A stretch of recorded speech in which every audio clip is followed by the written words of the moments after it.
Good morning, grand rising, I should say. My name is Mark Woodyatt. I'm a violinist, a musician, and somebody that cares about sharing how I got to be such a talented and developed musician, because I feel that everybody has the innate ability to understand and understand music. And I think my mom did things a little bit outside of the box, as well as I've had many wonderful teachers. So with that said, I just found a little book in a pile of things that I had never really sorted through.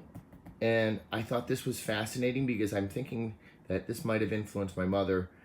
If you're a music educator or musician that is familiar with the Kodai method, spelled Kodally, that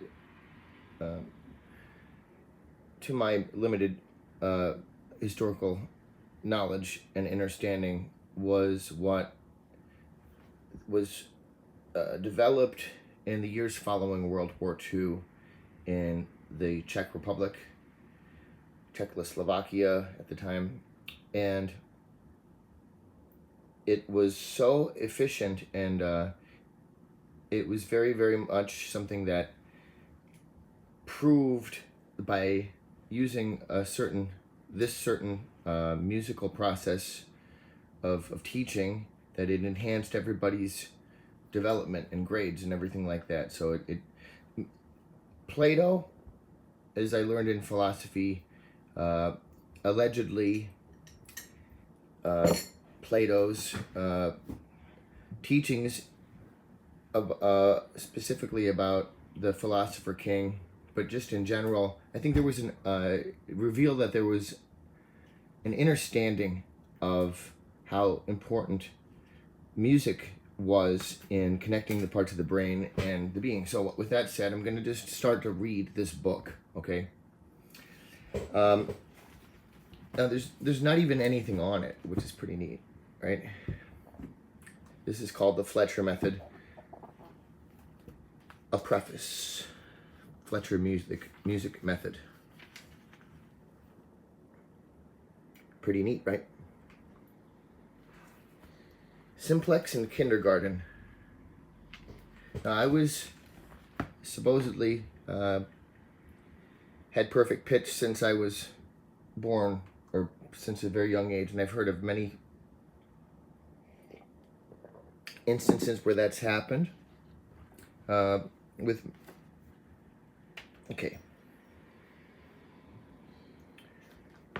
Printed in 1901 by copyright Evelyn Ashton Fletcher.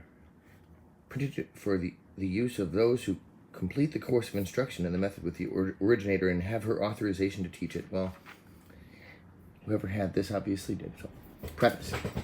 This little book is not intended to teach, but merely to recall the lectures and prevent the necessity of the pupils taking notes. The fact that the system is protected in many ways, the necessary materials by patents, copyrights, etc., has caused some criticism. Note, this is probably why we don't know about this method in general.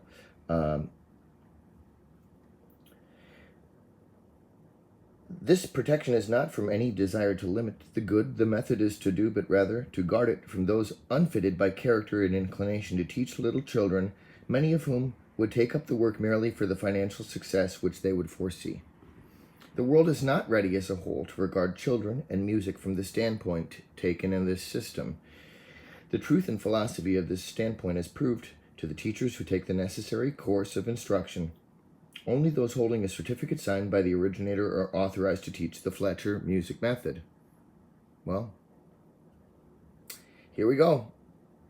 It's past the copyright point, I think, in 2023. So, Fletcher music method. This is at the surface. There is at the surface an infinite variety of things. At the center, there is simplicity and unity of cause. Emerson. Chapter 1. I'm just going to read the first chapter.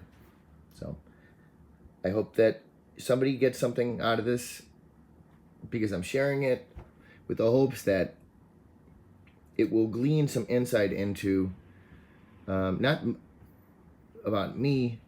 I always like joke, I'm like, it's not about me, it's about us, because it is. It's really about the greater good. Whenever I do any type of work, I feel that the best material that I am able to create as a musician, as a producer, as a collaborator, as a team player, is coming from the standpoint of asking the universe, asking divinity, asking myself, is this the right and perfect thing to do? And how can I be able to be of service to this song? How can I bring out what this is supposed to be? So I just feel like it's important for me to share this, because I don't know how many people even have this book. Even if nobody's watching now, hopefully this will be something that will be able to be rewatched. Chapter 1.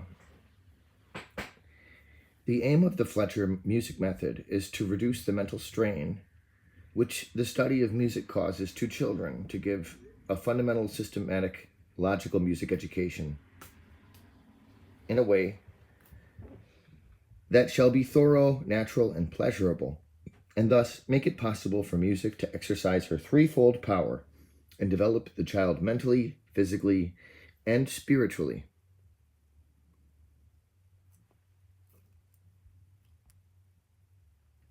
Being that I don't have any YouTube followers, I'm going to continue this in the next video.